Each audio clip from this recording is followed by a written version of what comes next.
Well, time for our weekly chat with the Minister for Health and Social Care. Actually, we're back a day because we've had a little problem on Monday, but Tuesday in your lunch break, which actually probably is fortuitous because so much has happened in the last 24 hours.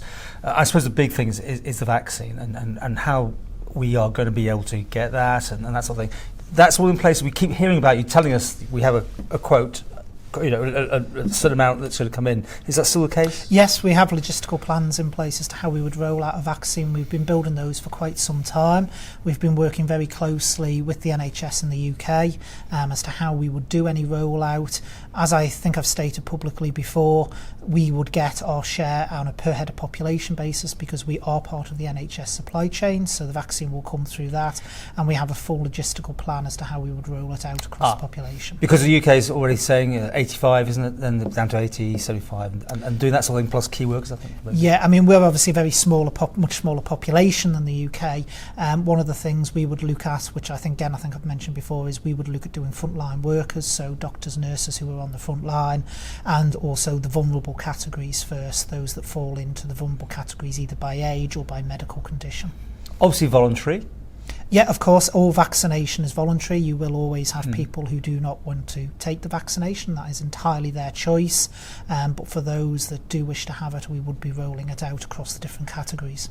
The UK's already bought X amount, right? So how many do we actually get? You've got an actual number. So I believe the figure I've given before is still the figure, which would be 100,000 doses. Which seems pretty good, obviously, for a population of only 80,000. So that's a dose per person.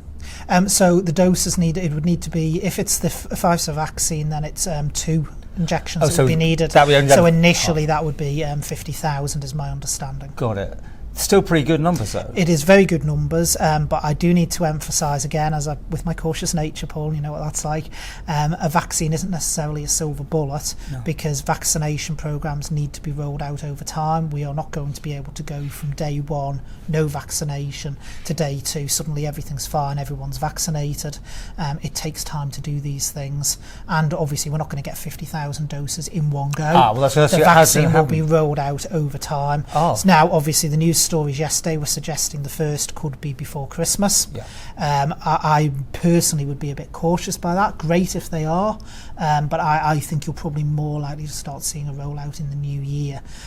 But with the other thing we need to stress is, although it's very good news yesterday, the findings I believe haven't yet been peer reviewed, so that needs to happen first and it needs to be drilled down. But the headline yesterday was very, very encouraging. And if the UK people pass it, because it does have to still be passed, doesn't it? It does.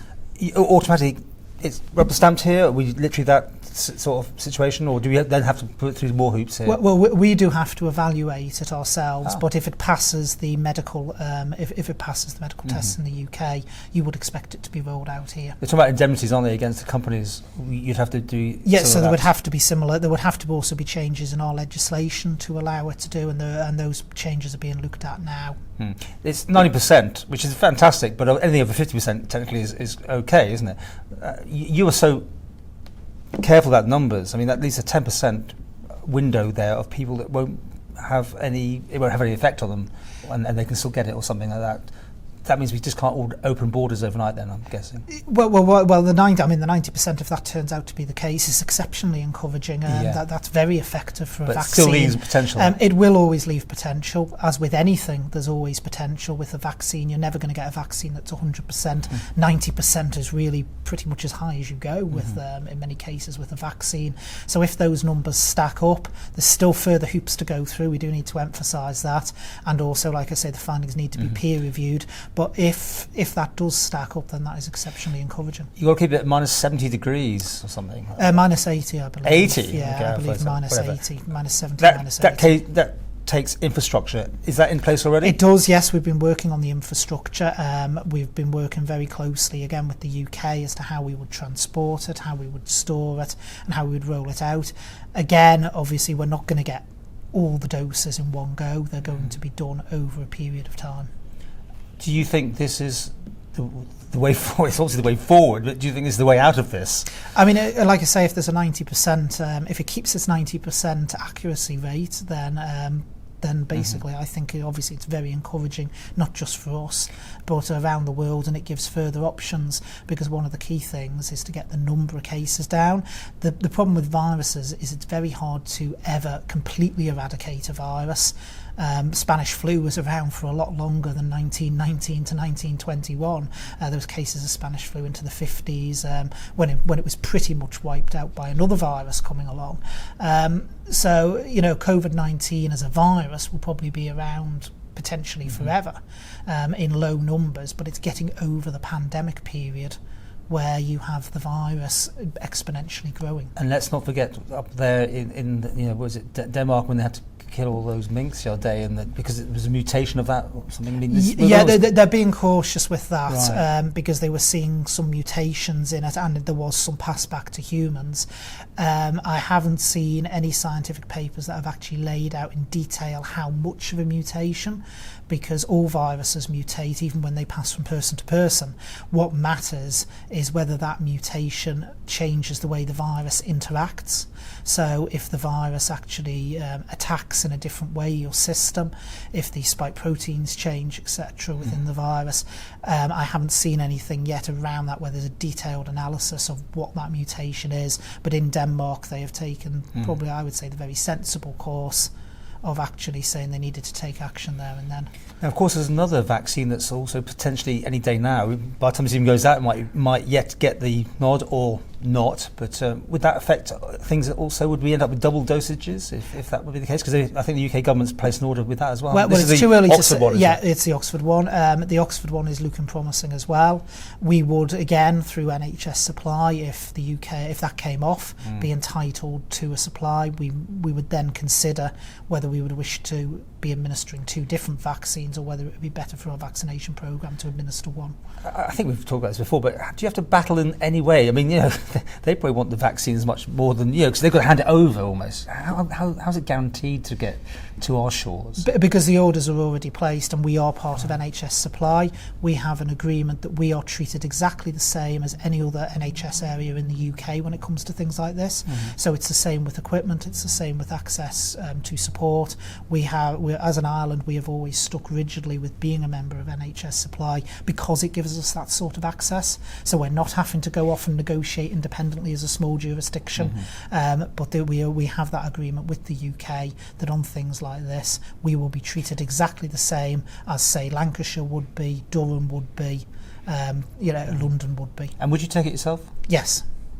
And all your family and yep, you'd have no qualms. I would have no qualms about it. Well, there are people out there assuming that obviously it's certified as safe. Absolutely. But there's this quite a big amount of people now. It's like not landing on the moon or something. They've got a big worry about taking these things. Yeah, and I think it's important we try and reassure those concerns. There will be people, as I say, who don't want to take it. I've never been in favour of mandatory vaccination.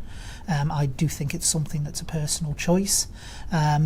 People are entitled to their views, and if they do not wish themselves or those that they may have legal responsibility for to have the vaccine, then that is absolutely fine. And potentially people coming to the Isle of Man would have to have that on the documentation or something like that. Well, I think that's a bit early to say yet. Right. I mean, if we've got a widespread vaccine and a widespread vaccination programme both in the UK and here, because let's not forget the whole point of vaccination isn't just for the individual, it's for the protection of those around them as well. Could this be a game changer for the TT?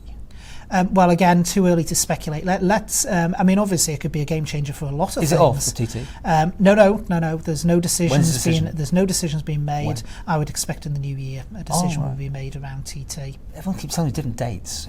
Well, like I say, that's because it's very early yet. We're talking November. I know this year has absolutely flown by, Paul, but we're a long way off from TT.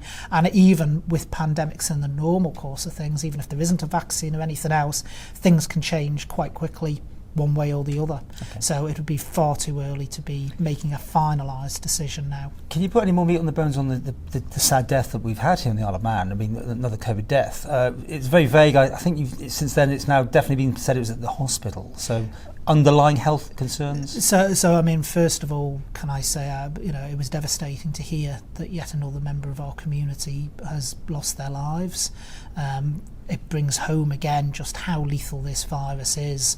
And I want to give my condolences to the friends, family, all the loved ones of the person. I know you're so careful what you can tell us. Involved. In terms of actually the death itself, we are very limited what we can say from a patient confidentiality point of view. Underlining health. So the only thing, the only things I can add basically is that the death was of COVID. So I know there was speculation on social media of was it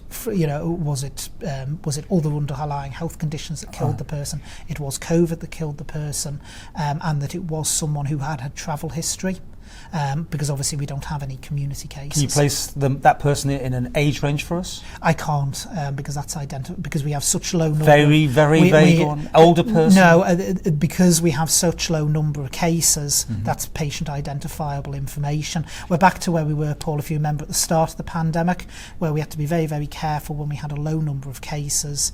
We didn't start talking about age ranges until we had multiple cases across age ranges, because otherwise it's identifiable. On your numbers, somebody in hospital, I think you identified that much. They went into hospital. They have been seen medically. Right. Is what I can say. Let's finish with you. I know you missed it actually yesterday, but I understand the council ministers had a briefing, or from the chief minister gave a briefing to Coman. Was that right? To Tynwald members. Tynwald members, the whole Yeah. lot. Okay. He wants eradication of this whole thing. I'm not quite sure it means. We all want that. I mean, what does that mean? We keep the borders shut forever? Or well, hang on. We need to be careful with the words I wasn't there, eradication, so elimination, and everything else. Please. The policy we have in place is about community elimination of virus, which is what we've done. So we're already there, right? So we are there, but it's maintaining that strategy. What can you tell you? So the presentation was around how we maintain that strategy and the various different measures that we would take to actually move the island forward. Okay, and something that came up in my first weekend debate programme, it was Chris Robert Shaw said that the information by Dr. Glover was very interesting, fascinating, and I must point out we haven't got that in the public domain. Is that a reason why the public can't see what was said? And you know that I'm interviewing her this weekend. It was a private presentation to Tynwald members, and Rachel will have the presentation. I'm sure. Just if she wants to share it. Why do you want to share it? Well, it's not ours to share. Okay. It was a privately arranged presentation for Tynwald members. I've got to say the presentation Dr. Glover did, which was explaining around PCR testing, why it's the gold standard, why we do things testing, and also around genome, how you can look at the genomes of viruses. I thought it was an absolutely excellent presentation. Can I sit you down for a debate, you two, at some point? I'm not sure there's anything really to debate, Paul. Would you do it? Well, I'm a politician. I'm not a clinician. So that's enough. I don't debate clinical matters because I'm not qualified to do so. Okay. Well, we'll be talking to Rachel Glover this weekend on the weekend debate programme. It's going to be fascinating. But you've kept it very. Not pally, but you haven't had a bad word to say about her, and but she's been kind of not happy with the way things have gone. Are you sad the way it's turned out then? Yeah, I mean, I've actually said publicly that I gave an interview to Manx Radio immediately that I was very sad about the way things went. I think Dr. Glover has worked excellently with the department. As I think I've said numerous times on these interviews, she's a highly knowledgeable, intelligent individual and very good at her job. Can't wait to hear what she's got to say actually on this whole thing. You're worried? No, I'm not concerned at all. I mean, what Rachel says publicly is entirely up to her. Okay. Finally, on Thursday, these general updates. Should we be expecting something big? Because obviously it's come up in House Keys again. Everyone is obviously continually wanting to know about the chances of moving down to another level, and getting people back for Christmas and everything else. Well, you keep asking me this, but unfortunately, Council of Ministers only meets on the Thursday morning, okay. So it's the Thursday morning when Council of Ministers meets. Only comes up every few weeks, doesn't it? We do reviews on general policies every 2 weeks, but it's on a rotational basis. So it could come up. So there's always things that are constantly looked at, and if we feel there's something that needs moving before the 2-week review, we bring it forward. But no spoilers other than that, Paul.